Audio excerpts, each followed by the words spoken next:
Good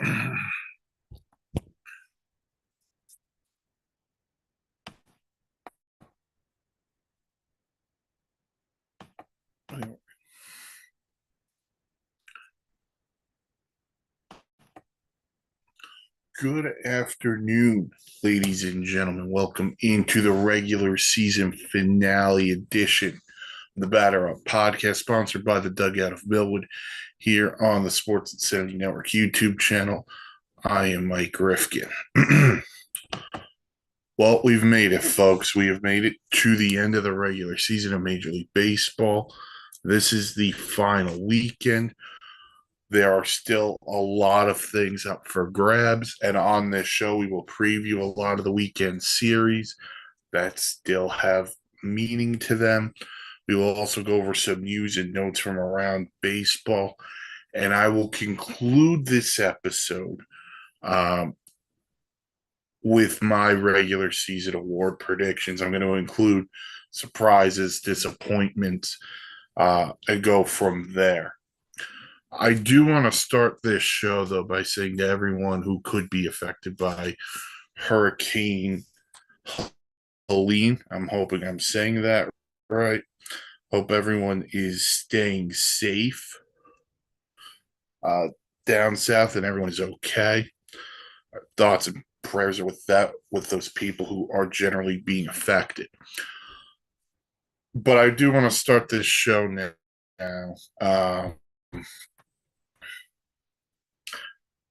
With actually the hurricane. Because of the hurricane, the New York Mets Atlanta Braves series that was scheduled for Tuesday, Wednesday, and Thursday. The Mets and Braves played one game on Tuesday. Wednesday and Thursday were both rained out.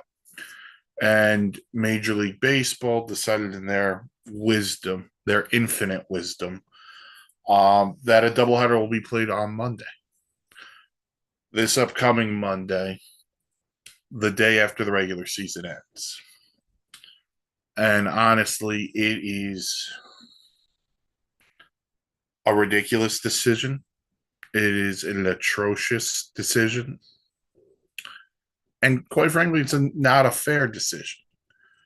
So the New York Mets had to go to Atlanta. Here's why it's unfair. The Mets had to go to Atlanta, playing this one game, get the other two rained out. Then they have to go on a plane to Milwaukee. Then after Milwaukee, they got to go back to Atlanta. And then potentially from Atlanta, they got to either go back to Milwaukee or fly cross country to San Diego and play the Padres the following day because the wild card series are supposed to begin on Tuesday.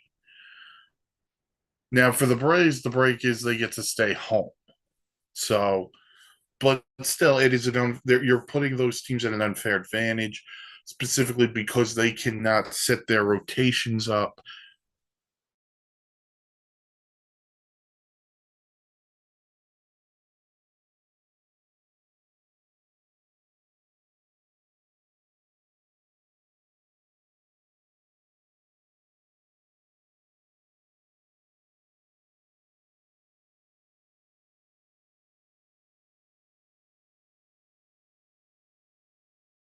as they would.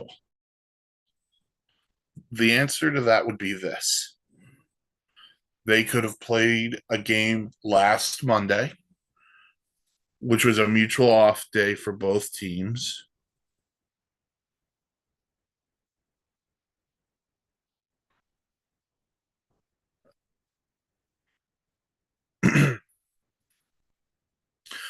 They could have played a game on Monday. They could have double headed it up on Tuesday and then maybe only have to make up one game. There is a lot of things that could have been done uh, with Major League Baseball and the Mets and the Braves. So at the end of the day, Major League Baseball, I think, made a bad decision, a bad choice. And now they are uh, At the end of the day, it was a bad decision by Rob Manfred. They've also said if the games do not matter, they may not play them. Uh, but who knows what's going to happen over the next little bit. So,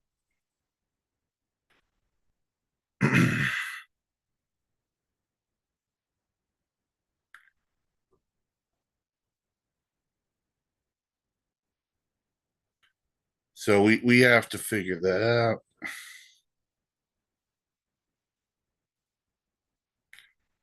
But at the end of the day, right now,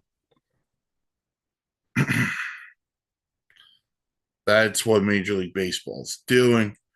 So that's the situation between the Mets and the Braves. We'll go again. We will go through the series in a little bit of what is going to take place this weekend. But that was the first thing I wanted to bring up.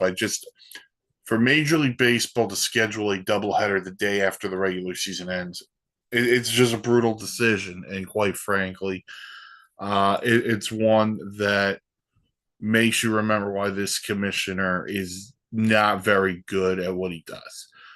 Uh, Again, we didn't know what the impact of the storm would be, but they knew it was coming. And that's the thing.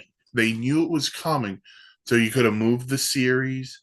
You could have done a lot of different things. They chose not to do anything except postpone Tuesday and Wednesday and make a doubleheader on Monday, the day after the regular season ends. So, that in mind. So, as I mentioned before, there's a lot of stuff undecided going into this final weekend. In the American League, here is who has playoff spots and who's still. The Yankees are up one game on the Cleveland Guardians for best record in the American League. The Yankees won the AL East. The Guardians won the AL Central. The Houston Astros won the American League West, again, to the surprise of really not me. And then the Baltimore Orioles have clinched the first wild card. The Royals and Tigers are both 85 and 74. While they have yet to clinch, they are still playing for seeding purposes. The Twins are technically still alive. They're 11 back, but they're 3 games back of the Royals and the Tigers.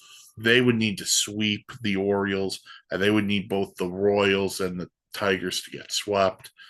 And that's just not going to happen, especially after the Twins just lost 2 of 3 to the Miami Marlins. And the Twins really, since the All-Star break, man, they collapsed because we thought they were going to get in. They're not most likely getting in, but and then everyone else in the American League is eliminated, including the White Sox, for those of you who know. The National League, the Dodgers won the National League West last night with their win over the Padres. They are a game up on the Phillies for best record in the National League. The Phillies won the NL East. The Brewers won the National League Central. The Padres have clinched that first wild card berth. They clinched that on Tuesday night on that Manny Machado triple play. And if you haven't seen it, it's a fantastic play in the game between the Padres and the Dodgers. And then you got the Mets, Diamondbacks, and Braves all fighting for 2 spots. So the Braves are going to play the Royals at home. That's a series that means everything to both those teams. The Diamondbacks are going to host the Padres. Really doesn't mean much for the Padres, but but again, I don't think you're going to rest regulars just based on how the rosters are right now. Because used to be in September, you can get up to a bunch of guys called up.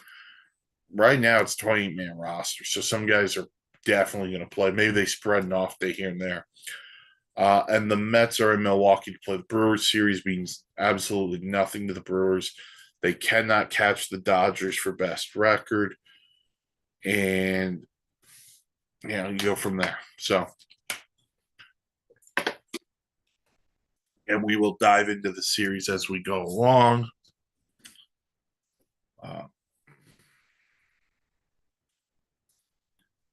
But again, we're going to start this a little bit differently. We're going to start with some news notes.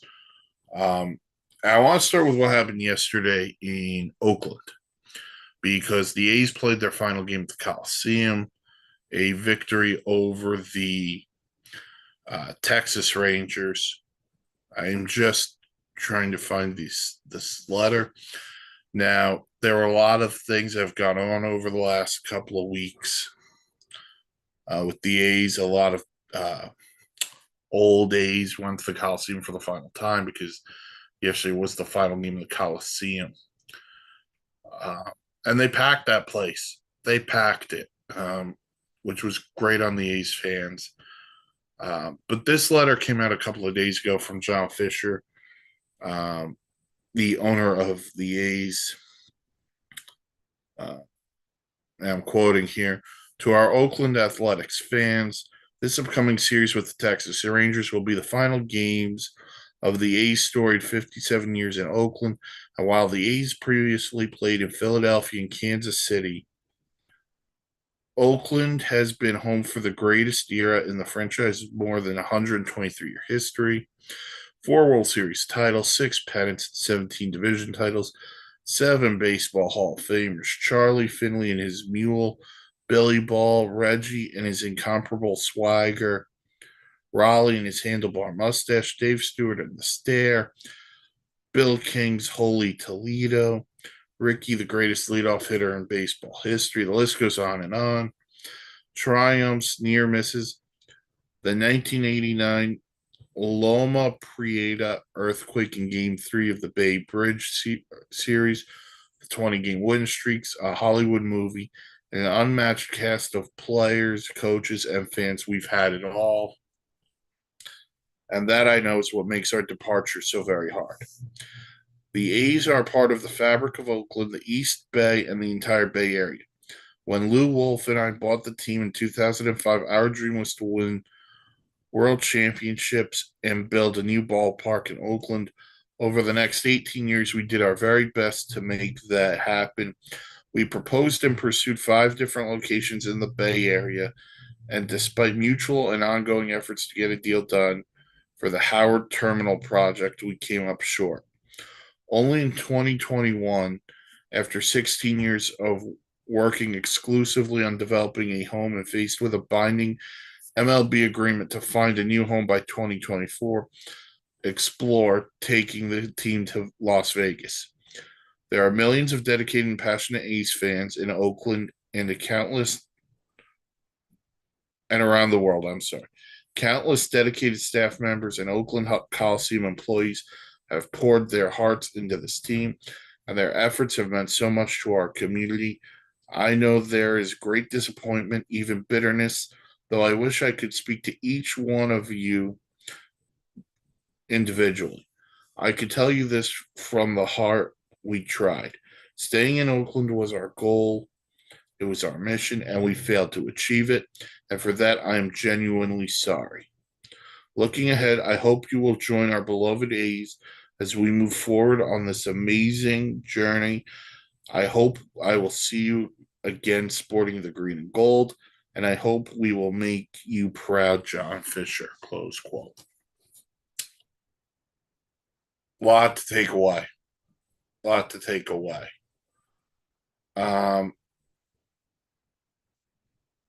I think the one part I take away, and this is just stuff I've heard from other podcasts and television shows, where he says, "I wish I could talk to each one of you individually."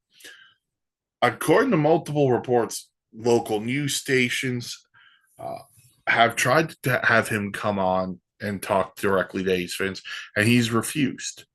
So right there, he's lying because he doesn't care. His goal in all of this was to move the team. He could say for 18 years we tried to make something work. But if you tried hard enough, you would have kept the team in Oakland. By the way, there were people who wanted to keep the team in Oakland. The owner of the Warriors, Joe LaCobe, he was very much interested in keeping the team in Oakland. you feel for the A's fans. Organizationally, nothing's going to happen. And here's my point. Organization. The history of the organization will not change. Everyone's going to remember, the Ricky Hendersons and the Reggie Jacksons and the Dennis Eckersleys and the Raleigh Fingers. They'll always be enshrined as athletics, whether that's Oakland athletics, Kansas City athletics, Philadelphia athletics, Vegas athletics. If that actually ever happens, who knows? They're going to be playing in a minor league ballpark next year in Sacramento.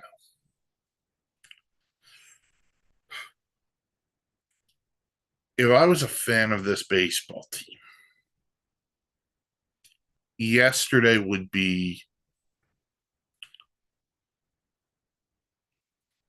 arguably one of the more devastating days of this franchise, because go through. He writes four World Series titles, the Hall of Famers, the legends who played there, the iconic moments, Moneyball. The list goes on and on. I find that letter. I don't find that letter to be an apology. I find that letter to be honest with you, a little condescending. And it shows this to me. Maybe condescending is not the right word. He wrote it as if it was on his conscience. Like, hey guys, we're sorry. It ain't our fault. We're leaving. That's how I'm taking this. We tried everything. It's the city's fault. Blame the city.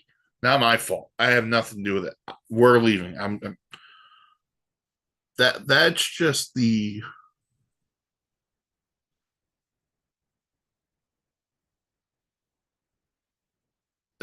tip for me, the tip of the iceberg. And now we go back to, if baseball wants to go back to expansion, Oakland tops that list. They filled the stadium up this week. And the reason people weren't going earlier is because they wanted to show the owner, hey, look, like, you have treated us unfairly, and your goal was always to move us. So it's very frustrating. I feel for the A's fans here. It's a tough situation, and we got to go forward with it. So that's the situation in Oakland. They're going to play next year in Sacramento, and that's going to be a very interesting situation. We'll see what happens. All right.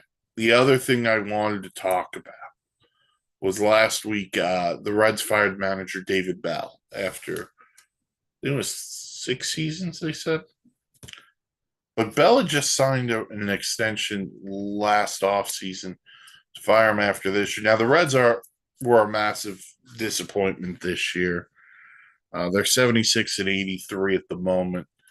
So if they sweep the Cubs this weekend, 79 and 83 is the best they could have record-wise. 2 things on this. One, you couldn't just let David Bell finish out the year. There was a week left in the season. The other thing that bothers me about this was, did we have too high of an expectation on the Reds this year? And I don't say that to be me. I say that in this reason. It's a young baseball team. Probably one of the youngest in all of baseball. And at the end of the day, I don't think they did themselves any favors during the winter last year when they didn't go at the top of the rotation arm. because this team, as good as they are, and Hunter Green's great, Ellie De La Cruz is a star in the making. But they have a lot of young talent. But if you had a guy, a veteran leader, at the top of that rotation, pair up with Hunter Green, I think you would be in a better spot if you're the Reds. But will that? I mean that's just the spot you're in.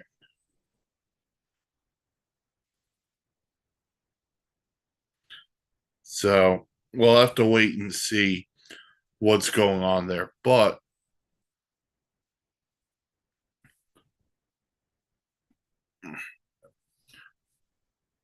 the Reds are in that spot right now.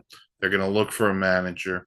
The name I think everyone's going to link to a lot of managerial openings is going to be Skip Schumacher, the manager of the Marlins. But again, we'll digress. But the Reds, the White Sox, are those the only two openings at the moment? Yeah, I don't think there was another manager fired at the moment. Oh, the Mariners, Scott Servais. Forgot about Scott Servais for a second. Um, the Marlins, I think Skip Schumacher. That's why did want his option renewed. So I think he's going to probably be gone. Uh, as for others, the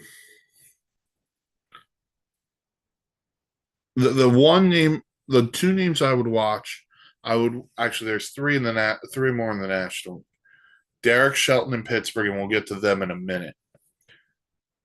Buddy Black in Colorado, and I'm very curious on Oliver Marmol in St. Louis. I'm starting to wonder if St. Louis is starting to think maybe we got to start thinking towards the future here, and that would benefit them. I don't know. That's going to be a thing they're going to have to wait and see. But those are just some names I would watch. I'd also watch for John Schneider in Toronto. Uh, when we get to when I get to my awards in a little bit, you're going to see I got the Blue Jays as a massive disappointment. Yeah, so let's get into the Pirates stuff now. So earlier this week, the Pirates DFA'd DH first baseman Rowdy Tellez, as well as outfielder Michael Taylor. So Rowdy Tellez, who signed a 1-year deal with the team, was 4 at bats away from, I believe it was 250. And he was going to make an extra $200,000 in his contract for reaching that amount of at bats in a season. And the Pirates waited until now to DFA him, which would have meant if a team were to have claimed him, he wouldn't be eligible for the playoffs. What a terrible, terrible job by the Pittsburgh Pirates to save $200,000 or whatever it was. Sorry about that. I thought I froze. Um, to save however much it was. Because now you're showing players around the league and you're showing your fans, hey, I'm not going to make this team better. What does that show a guy like Paul Skeens, who's supposed to save this franchise? You're cutting a guy to save $200,000. Why would I want to stay and try to be the savior of this team? Hey, that's why Garrett Cole got traded to Houston, right? Same kind of deal. I think it's time. By the way, I hope the Major League Baseball Players Association does something about this. I don't know if they will or can, but they should. But I got to be honest with it. I think this is a time where baseball steps in and tells Bob Nutting, like, that's not acceptable. I get you're not making the playoffs, but you couldn't have done this in August. Not when he's 4 at bats away from making a little bit more money. That should bother everybody. It should. It should bother everybody around the league. I can't. I can't say I'm shocked, but it's a bad job by the Pirates. It's a terrible job. Why if you're a free agent, why would you go to the Pirates? That's going to be the ultimate question. Why? Because that is a terrible, terrible job by the Pittsburgh Pirates in that spot. There's absolute no reason. 4 at bats. Unbelievable. Terrible job. This is why the Pirates continue to flounder as an organization. They just keep walking the plank and making dumb decisions. All right. On to the series, and then I'll close out with my awards. All right. Mentioned it earlier, Mets, Brewers, in Milwaukee. The Mets are one of those 3 teams vying for 2 wildcard spots in the National League. They can get in if they win 2 of 3 from the Brewers and the Diamondbacks lose 2 of 3 to the Padres. The Mets and Brewers actually opened up the season at Citi Field. The Brewers swept that series. So the Mets are looking for a little bit of payback. And I also kind of find it funny that they opened the season against each other and they're closing the season against each other. But that's just me. Sean Manaea versus Frankie Montas tonight. I don't believe the Mets have announced who's pitching tomorrow yet. So we'll get to that later. Diamondbacks, Padres. Yeah, the Padres are in. Diamondbacks are fighting. 2 teams are 5-5 against each other coming into this series. So that's huge. Again, Diamondbacks, like the Mets, fighting for that one of those last 2 wild card spots. Padres are already in. The third team in that mix are the Braves. They are playing the Royals. Listen, the Royals and Tigers are in. Basically, they just can't get swept, and the Twins can't sweep the Orioles. But the Royals and Tigers are still playing for seeding purposes. So the series still matters to the Royals. I think it's Max Fried tonight for the Braves, if I'm not mistaken. Double check that. It'll be Brady Singer against Max Fried tonight. Tomorrow night it will be Seth Lugo against the Braves, have not announced. But Seth Lugo goes for the Royals. And then Sunday, where every game is on at 3:00, it'll be Cole Reagans.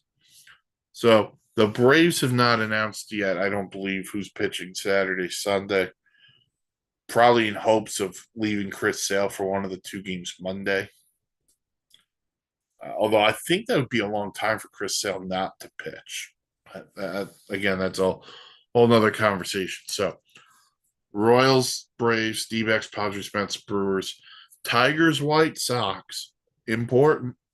Again, the Tigers are battling with the Royals for that, 2 spots. See who goes where. Let's see. Well, I mean, you got Guardians, Astros. Both teams are in, but that could be a preview of something.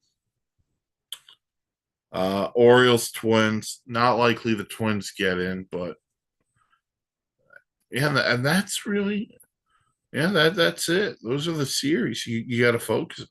In reality, yeah, that's it. So Mets, Brewers, D-backs and Padres, Royals, Braves, Tigers, White Sox. And by the way, with the 2 losses, the White Sox will break the all-time loss record modern era. And the White Sox just swept the Angels at home. Although I think that's more about the Angels than it does the White Sox. So that's, again, whole other conversation. All right. So do this every year. We talk awards. So what I'm going to talk about, I'm going to go through every award. I'm going to talk about surprises, disappointments, but I'm going to play a little bit of a game with this because we know who the MVPs are going to be. I'm going to give you the two other guys I think deserve to be in the conversation because Aaron Judge and Shohei Ohtani are going to win. Whether they win it unanimously or not, I really could care less. Although I'm still very curious about the whole Ohtani gambling thing, but again, digress. So Judge and Ohtani are going to win the National League and American League MVPs respectively. So who else deserves consideration? So in the American League, there's a couple of guys you could look at. Bobby Witt's in this conversation. He had a phenomenal year for the Royals as they look to embark on the playoffs. I think it's the first time since they won the World Series in 15. So they're one team. Gunnar Henderson in Baltimore, although the O's kind of slipped in the second half. And then Jose Ramirez in Cleveland. Could have could have a 40-40 year. But, he continually impresses every year doing what he does. And if he didn't play in Cleveland, he'd be one of the biggest superstars in the game. Because he plays in Cleveland, he's still one of the most underappreciated players in the game. The National League, it's Ohtani. But the other guys, listen, Francisco Lindor deserves to be in this conversation. Uh, I don't think there was a guy on Milwaukee who had a singular dominant year. Willy Adames had a very nice year, if you want to throw him in. Marcell Ozuna had a great year for the Braves. Especially with all their injuries. Those would probably be the other guys you can mention. This Machado has had a nice year. I don't think MVP quality. Tatis missed a lot of time again. Padres. Betts and Freeman both missed some time. By the way, Freddie Freeman hurt his ankle. He's not going to go to Colorado this week. That could be something that's big for the Dodgers. And when we get to the playoff preview, which we'll do either late Monday or Tuesday morning, just based on what's got to happen. We'll figure that out then. But that could be a big blow for the Dodgers if Freddie Freeman. He claims he's not going to have to miss any time, but we'll wait and see on that. So your MVP will be Ohtani and Judge. Cy Young, Chris Sale should win in the National League. He's still alive for the Triple Crown. The other guys will be Zach Wheeler and Dylan Cease. Although the way Sean Manaea has pitched, Sean Manaea for Cy, no, that won't happen. So I think it should be Sale, the job he's done for the Braves. He'll also win Comeback Player of the Year the way he's dealt. And no, I don't think the Red Sox are kicking themselves after making that deal. He's been injured the last couple of years. But I did say it on this show. I said Chris Sale Renaissance year. And the American League is going to be Tarik Skubal in Detroit. Unbelievable year. Who else is in the conversation? Maybe Emmanuel Clase, the Guardian closer. Corbin Burnes will be in the conversation. Burnes is going to be very interesting this winter. I'm very intrigued by Burnes. They got a lot of intrigue on a lot of free agents, but that'll be another day. Manager of the year. American League, it's interesting because I thought it was Stephen Vogt. I've been on the Stephen Vogt train. Matt Quatrano in Kansas City's got a good argument. AJ Hinch in Detroit's got a valid argument. And I even think Joe Espada in Houston's got a legitimate argument. just based on the fact of how the Astros started the year, for them to rally around it. And listen, I get it. They're a veteran team. They've been there, done that. But those would probably be the top four. Alex Cora, if the Red Sox hung around a little bit more, would totally be in that conversation too. And no, Aaron Boone's not the AL manager of the year. National League, I think this one's easy. I think it's Pat Murphy. But I'm going to be intrigued if the Braves get in. How much credit does Brian Snitker get for the job he's had to do with all those injuries? Very intrigued by that. Carlos Mendoza deserves a lot of credit. The job he did with the Mets. Mike Shildt in San Diego after the disappointment that was Padres last year. It's almost blanked on that one. If we're gonna go through surprises and disappointments, my biggest surprise in the American League, I thought the Royals would take a leap, but not this big. Same thing with the Tigers. Outside of that, yeah, you kind of knew the Yankees were good, the Orioles were good, the Astros were good. But if I'm gonna go outside of the box here, I'm gonna say the Rays as a surprise. And I say the Rays and the Red Sox. The Royals and Tigers, listen, I thought they'd take steps forward. Didn't think they'd be playoff teams, but I give them their credit. I'm going to talk about the Rays and the Red Sox for this reason. The Red Sox, this was not supposed to be a banner year for them. And they hung around to the final weeks of the season. And they just didn't have enough to get over the hump. But I think Craig Breslow, if he's aggressive in free agency and they get 1 to 2 another bat and another guy in the rotation who could solidify himself as a 1 or a 1A. I like a lot of their young players. I thought a lot of their young Jared Duran played very well. Wilyer Abreu, I thought, played well. Casas, when he was healthy, is a very good player. If they listen, and if you've ever listened to the show, I think Rafael Devers is going to win an MVP one year. I absolutely love Rafael Devers, and he owns Garrett Cole, so that's why the Red Sox surprised me. I thought Alex Cora did a great job. The Rays, from this perspective, they sold off at the deadline. Right now, they're 3 under, but they had so many injuries, and then they do the Tyler Glasnow deal. And, no Shane McClanahan, no this guy, no that guy. It was tough. But Kevin Cash kept those guys around 500 the bulk of the year. Give or take a couple of games here and there, but I'm going to put them as a surprise.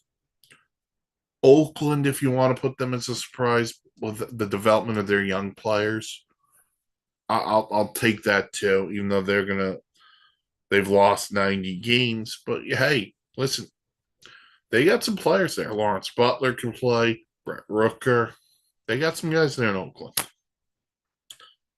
Oh, now Sacramento. For the National League, it's a surprise.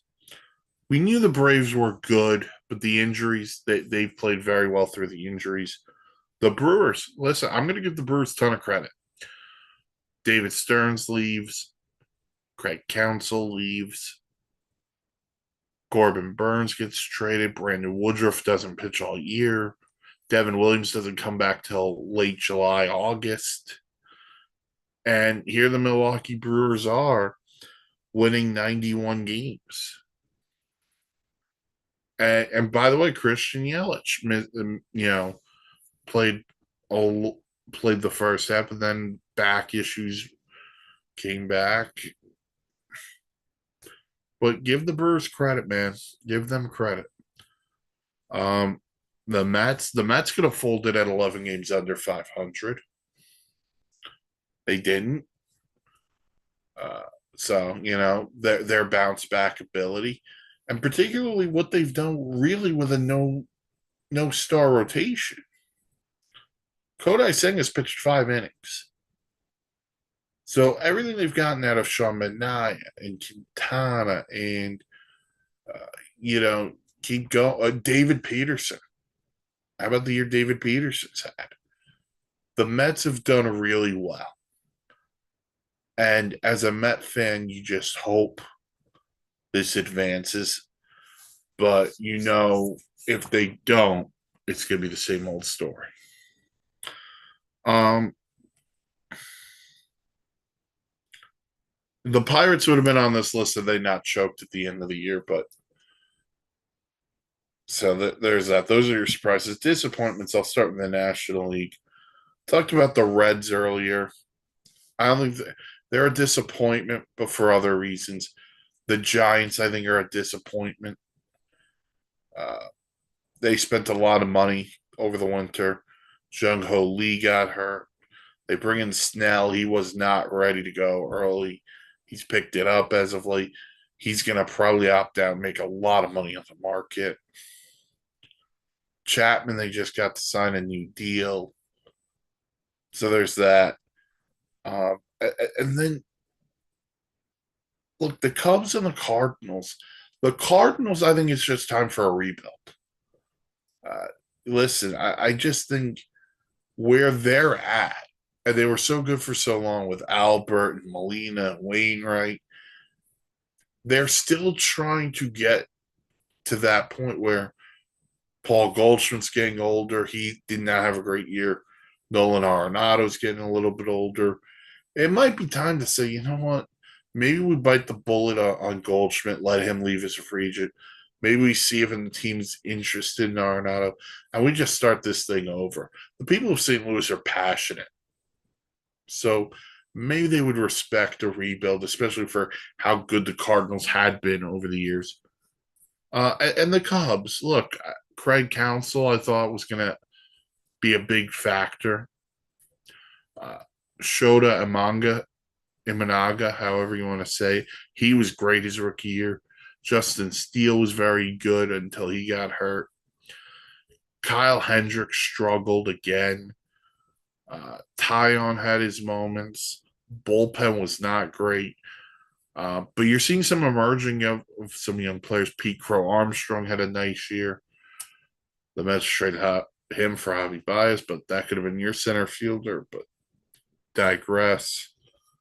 Um, so the Cubs, and look, I'm very curious on what happens with Cody Bellinger this winter. Does he opt out or does he want to stay? That's going to be a very interesting choice. Um, but the Cubs are definitely going to be an interesting team to watch this winter. The American League, the biggest disappointment is Toronto Blue Jays. I will not hear anything else. I know Bo Bichette was in and out of the lineup, but Vlad had a fantastic year. The starting pitching was fine, but the bullpen was not good. Other guys struggled in that lineup. A lineup that should never struggle. But they're the biggest disappointment. I mean, for them to potentially, they've lost 85 games. So that's just a problem. And then Texas, the defending World Series champs, they just never hit this year. And when they did hit, they didn't have the pitching. They had a ton of injuries on the pitching front. Scherzer was in and out. DeGrom made his last 2 starts, but Tyler Mahle didn't, never really came through. They had a lot of injuries on the pitching front. But, look, when you're the defending World Series champs, and you're going to finish below 500, I got to put you in as a disappointment. But I still think the Blue Jays are a bigger disappointment. So I guess the two biggest disappointment for me would be the Blue Jays and the Cardinals. I think it's time for a rebuild in St. Louis. So, but I do want to go. I don't know if I mentioned this, but I do have written down for the series: Padres 5-5 against the Diamondbacks, Tigers 9-1 against the White Sox. So, enjoy the last weekend, everybody. I'll be back undecided whether we're going to go Monday or Tuesday morning, depending on how the schedule lines up. But you know what? Enjoy the final weekend. There's going to be chaos, and that's all we wanted. We wanted make the last weekend to matter. It does. That's important here for Major League Baseball. The next show, we will preview the whole playoffs, give you X factors for every team, who's who has to perform in October. You'll be surprised to hear some of the names that I'm going to say who have to perform. Until next time, check out the website www.thesportsinsanitynetwork.com. Great blogs, vlogs, planes, trains, and automobiles. Follow us on the socials: Twitter @InsanityReal, Facebook The Sports Insanity Network. You can follow me personally on Twitter at PumMasterRifkin. And until next, YouTube. We're live on YouTube. Subscribe, like, comment, all that good stuff. Shout out our friend Rudy Campos and Sweep the League. Sorry, Rudy, I'm always going to think Sweep the Leg, but Sweep the League. Check those guys out too. And I will see you guys either Monday or Tuesday. Also, Sunday sideline report right here on the ESIN YouTube channel. But thank you for tuning into the regular season finale of the Batter Up podcast, sponsored by the Dugout of Millwood here on the Sports Insanity Network.